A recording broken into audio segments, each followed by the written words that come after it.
Have you ever had one of them days when nothing goes right? Because right now, there has nothing, not one thing has gone right so far.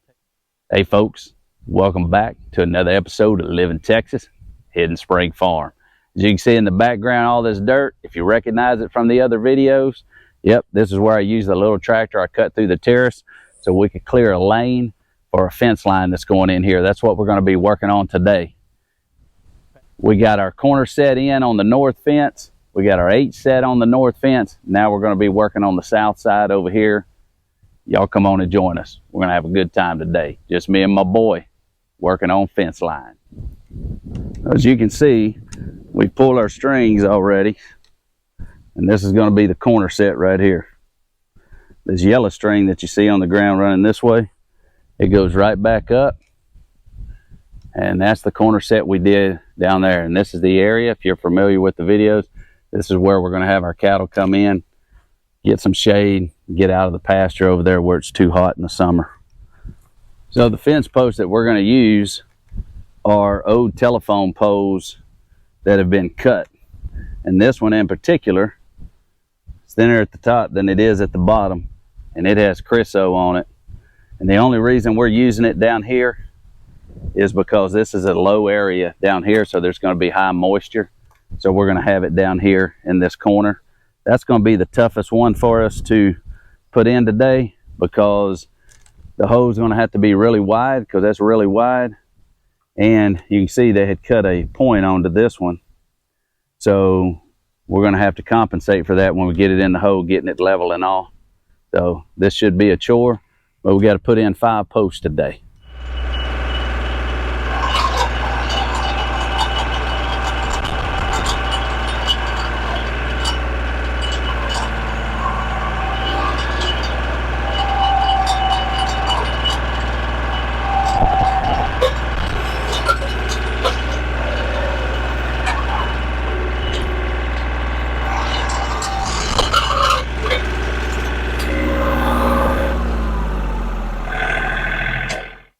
We're about 6 inches, but that's going to be easy enough to get because it's pretty much taken care of. Will you grab me that shovel, son? We need to hold this string back with that.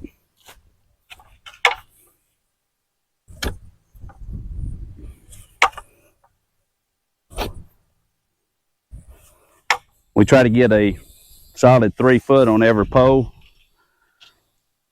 because these poles are, some of them are 9, some of them are 10 foot long. So we want to make sure we're in the ground far enough.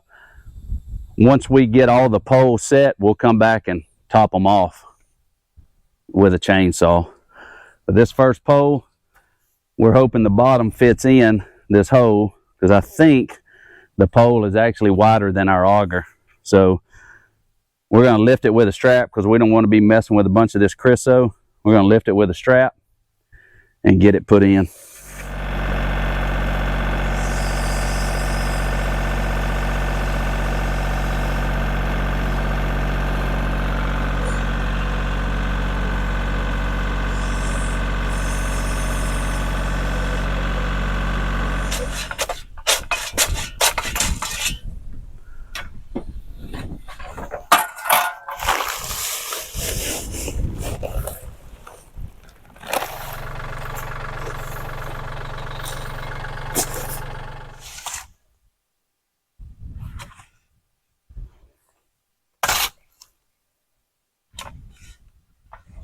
Here.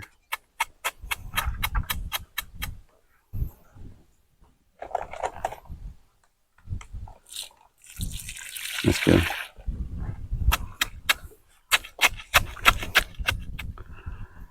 All right, so we got a corner post set down in the trees there. We come up here in the field. We're going to put 2 poles in over here, and which will make our H brace, just like this one that we put in over here the other day. We got a 16-foot gate going in right here from this corner post and T-set out to where we're going to put these poles in here. So we got to make sure that there's a 196-inch opening there before we set our first post.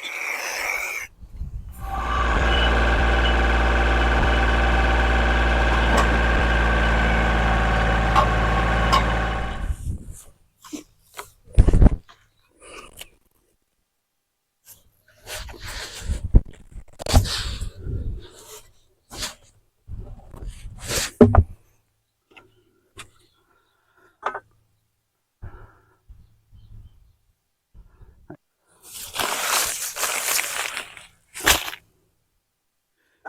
almost perfect. Just got a little small adjustment to make. We'll make after we get the drycrete in there.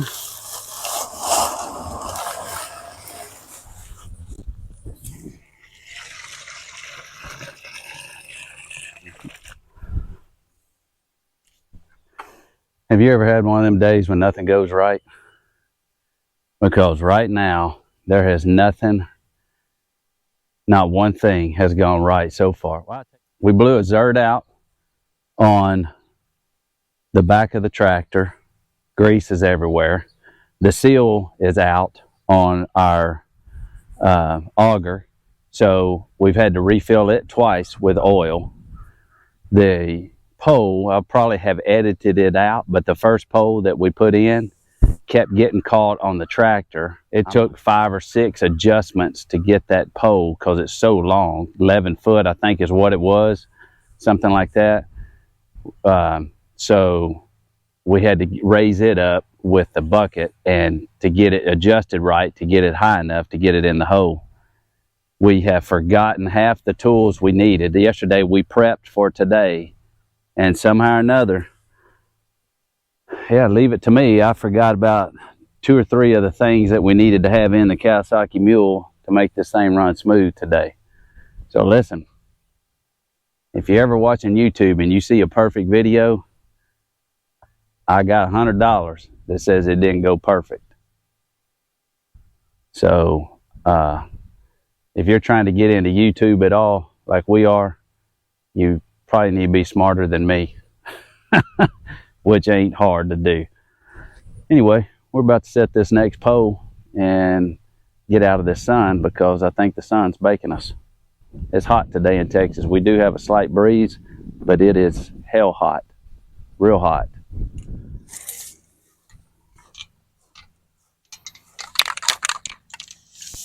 Down a little bit lower, buddy. So on our H sets, I do a 6 foot cross member. Most people do a 8 foot post. They might have to trim it a little or something like that, but we use 4x4s. And what I do is the extra 2 feet is really not going to make a difference on the H. And then I use that extra 2 feet and we use it on the legs of troughs that we make for the animals. So nothing's going to waste.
Go ahead and just put a little bit of water on it, son.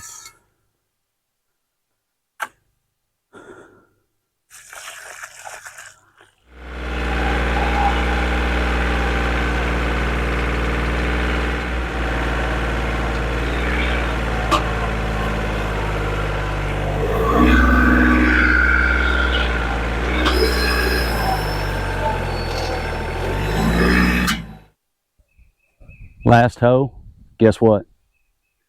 Auger stuck on a root. Now it's going to be some hand digging. I told y'all nothing's going right on this. Welcome to my world today.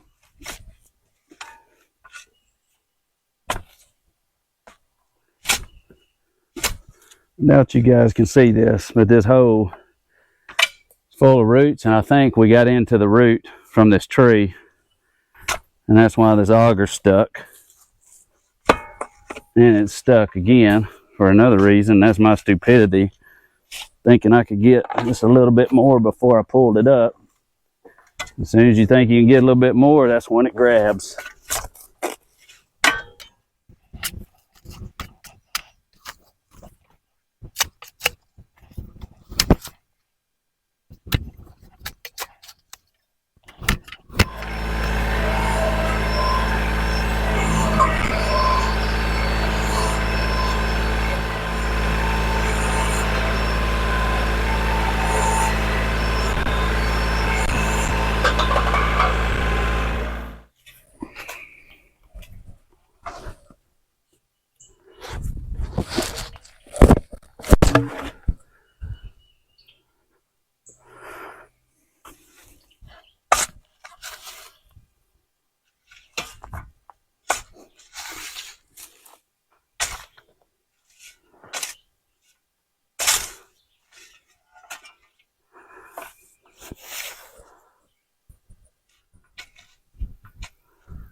As you can see, YouTube videos don't always go the right way.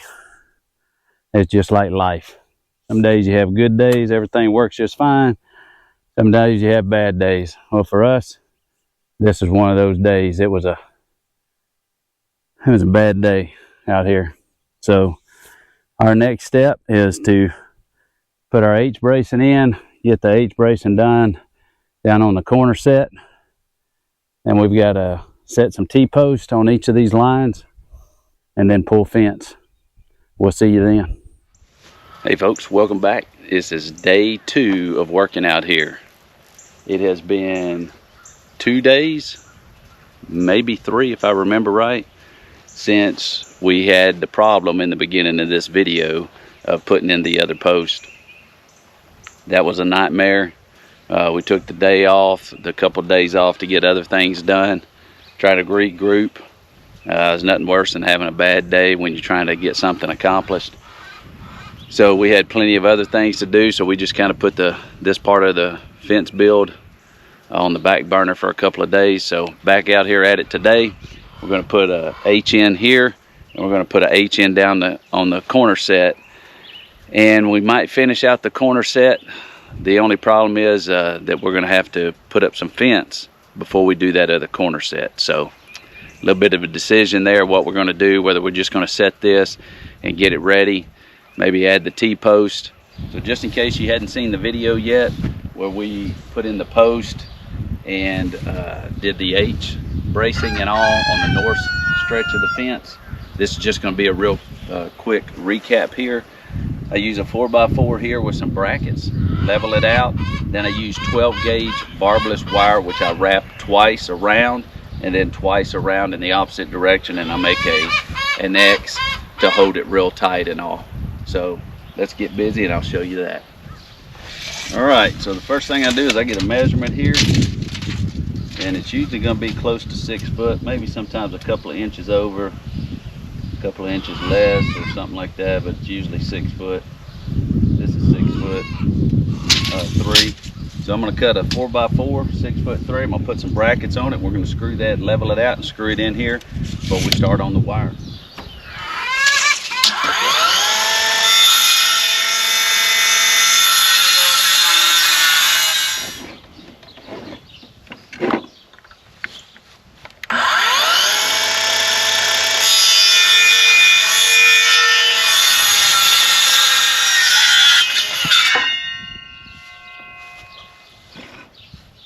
Alright, so all I'm going to do is attach these brackets right here. These brackets will go on, then I'll bend these out, and these tabs will be used for securing up to the post.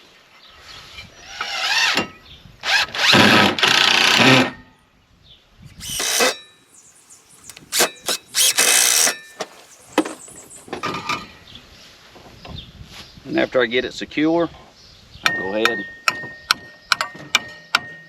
bend these out.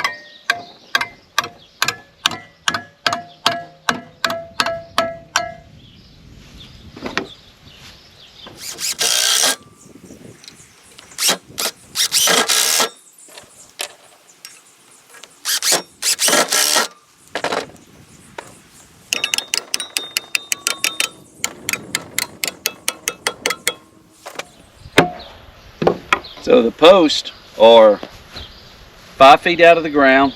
So I like the center of this to be somewhere between 30 and 32. That is it right there. All right. So it's centered on the post. I'm going to put one screw in to hold it there while I make sure this other end is level.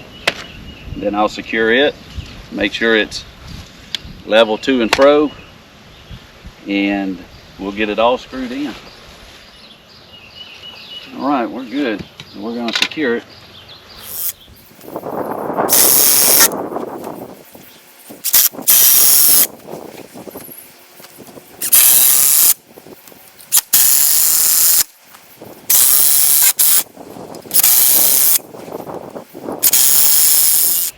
All right, so the next thing I need to do is do my cross wire bracing.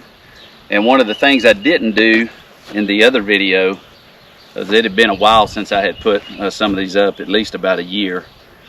So what I do is put a screw in the top, holds the wire steady or on top until I can get it in the right place, and then I use a staple. Now the staples I use are out of this 20-volt DeWalt brushless stapler. Runs off a 20-volt battery, and then I use a 1 3/4 inch 9-gauge galvanized staple. And that's what I use to secure the lines. I use that on all my fencing.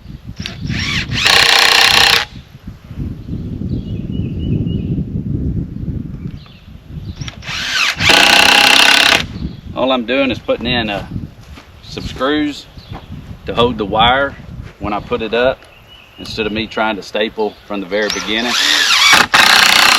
And what I'll do is I'll come back and take these screws out, just for the wire to sit on. So I just come around the top, make sure it's long enough and not too long, because I don't want to waste a bunch of wire like I did the other day. But I just wrap it around a couple times just to hold it. It's sitting on the nail so it doesn't slip. And then I'll start wrapping it around here.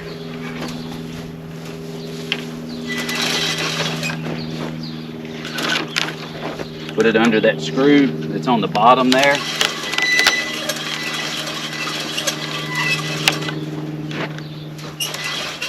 Come around the top there. So that gives me my 2 wires on this side. Now I just need to come up, bring the wire around up here, get the length I need, and cut it.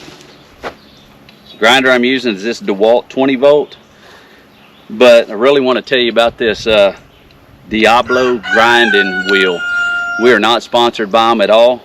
If you get an opportunity to purchase one of these little 4.5-inch wheels for your grinder, it sure beats those ones that come apart or those ones that break real easy. This thing, we have put it through rebar, we put it through fencing, we put it through this wire, we've cut some hog panels with it. This thing has yet to even give up at all on cutting. So really impressed by these. I did say in one of the other videos that I'm looking forward to getting this one for the skill saw. They make one for the skill saw. I just don't want to spend that money right now, but this one's working just fine on here, and that's what we're going to cut the wire with. And again, I'm not sponsored by them at all.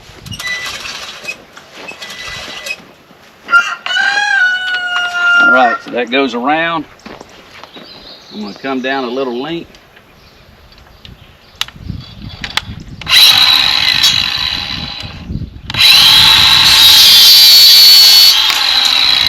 I'm going to cut it. As you see, there's a little slack in it, so I'm going to pull the slack out. So here in a second, we'll have it pretty well tight, and then we can put our piece of rebar in that we use. I'm going to go ahead and go around the second wire with it, just to hold it for a second. Now you notice it kind of looks loose. All that'll be worked out here shortly. That staple. bent, but it's all stapled. What I want to do is pull all my slack up top here, hold that, do the same thing on this side, take the wires, one of the pieces that I have, and I want to start it and see if my fence is going to be on this side, then I actually want to twist the other way to get it secure on the other side, so this is not pushing out on my fence when it's done. But I'm going to wrap it from this side so you guys can see, and I'm not blocking the... So if I wanted to leave it right there, look at that, plenty tight, and I could come back even and cut 2 inches off of this so it doesn't stick out. But see, to me it's plenty tight, but I really like it tighter, so I'm going to wrap again, and you can hear it tightening.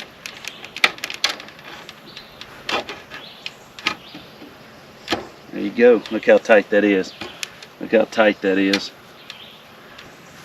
So you got bracing here. So now I'm going to do the same thing going up that way. Alright, so I brought you in a little bit closer, and I'm going to show you what I was talking about the slack. You see how there's, looks like a little slack in here, so I just pull it taut, pull it here, get it tight from the bottom because you're wrapping the top, and then I want to make sure I'm wrapping it or twisting it in the right direction, same as the other one. So we could leave it there, and look how tight that is already. This is all the slack's taken out of this, but we want to keep going.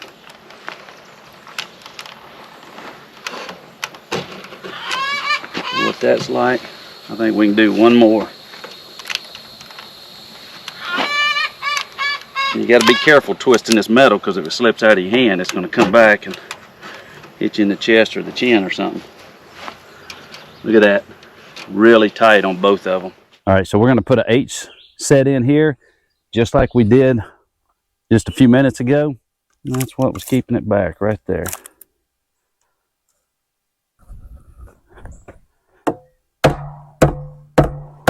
All right, we're going to take our measurement. Wow, that was perfect.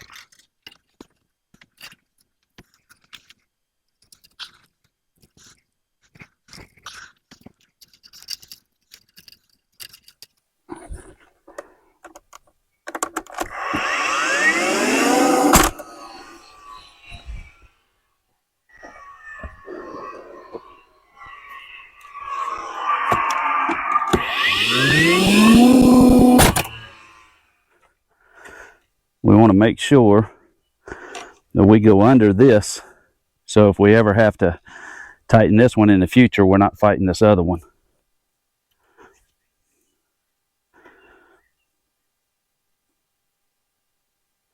Got a little bit of extra slack in this one, so we're going to tighten it good.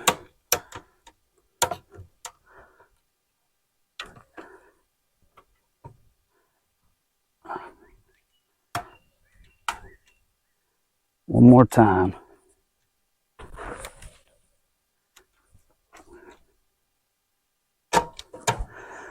There we go. What do you think about that, folks? It's done. This one's done. The one up here is done. This opening right here, this is going to be a 16-foot gate right here. This will eventually, you can see our raised garden beds. This will eventually be a ground garden here. We'll have some compost bins over here. That way I can get the 2 compost piles moved out of here. And then we'll have us a gate there. And you can see the post there, the barbed wire go over there. And this whole area here will be for the cattle. Well, that's it, folks. That's going to do it for this episode of Live in Texas at Hidden Spring Farm. We sure appreciate your support. It's amazing that we're over 1,000 subscribers now. We thank you for everything you guys are doing. Ask you to tell your friends, and if you're not subscribed to the channel, please subscribe to the channel and hit that like button. We sure appreciate you. You guys have a blessed day.